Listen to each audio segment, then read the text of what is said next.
Hey everybody, it's Kyle. You know, I'll never forget the day that we as a family decided that that was enough. That we had had enough and we couldn't and we wouldn't continue to live like we were living.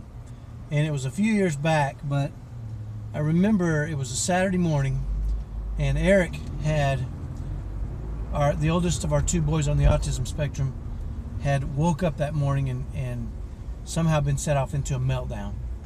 And it was a long, really difficult time. It was about 4 or 5 hours long. It seemed like it was 10 days, but he had kicked holes in walls.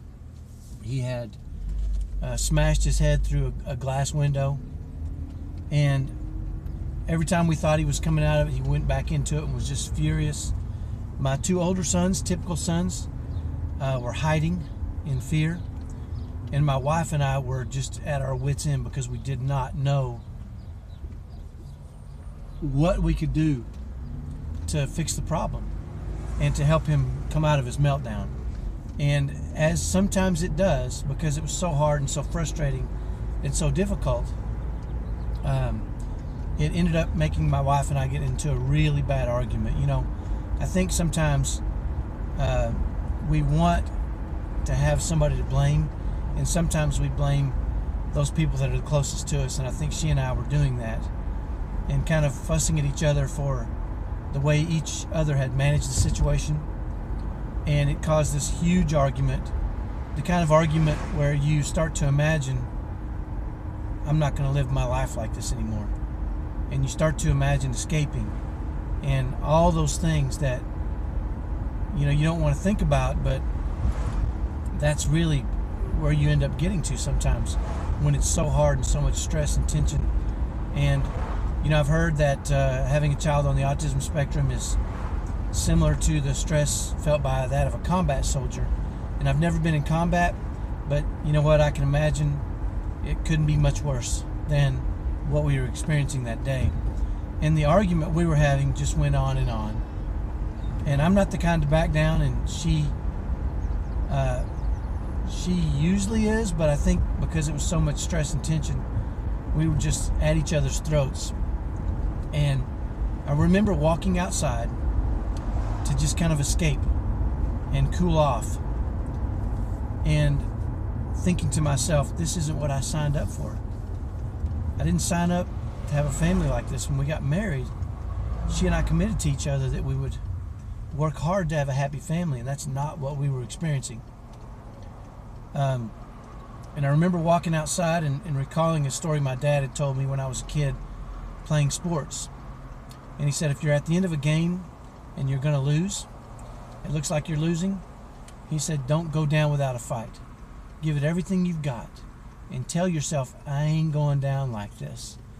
And take the ball and shoot it every time you get it, or pray that the ball's hit to you at the end of a baseball game, or pray that you're the one up at bat so you can take charge.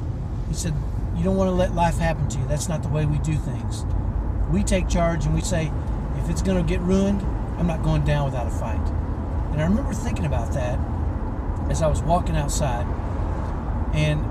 but I didn't know what to do. I didn't know what to do to get off the roller coaster of, you know, the high highs where things were great, and then the extremely low lows where it just felt like our family was in absolute turmoil and just not going to survive. And so we had a big pecan tree in our front yard, and I walked over and I thought, I can't do this alone. And so I just went over to the tree and I knelt in prayer, and I poured out my heart in prayer, just asking, what do I do? What can I do? Because I'm not going down. I'm not letting my family fall apart without a serious, serious fight. And I don't know how long I was there, but I think my wife saw me, because when I came in, I apologized to her because I'm sure I said some things I shouldn't have said. And she apologized back, and I said, you know what, this isn't what I signed up for when we got married. And she said, it's not what I signed up for either. And I said, well, you know what? I want your help, and I'm committed to fixing this. We can't fix our sons on the spectrum, but we can fix our family, and we're going to do everything in our power to fix our family. And that was the day. And I think it had to get so bad that she and I considered divorce and ripping our family apart. It had to get so bad that we were forced up against the wall. We were forced to make some drastic changes in our family. And I'm so glad we had that experience now.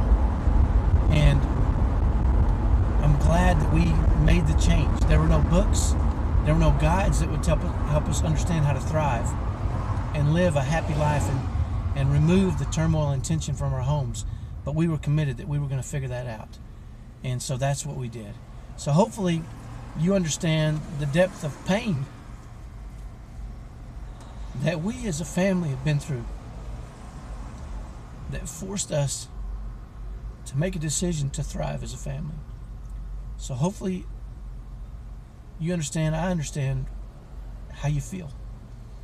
And I don't want you to have to experience those kind of things again, because once we made those changes, we were able to move away from those low lows that can happen when you're raising kids on the autism spectrum. Hopefully that's helpful. I'll talk to you next time. Bye-bye.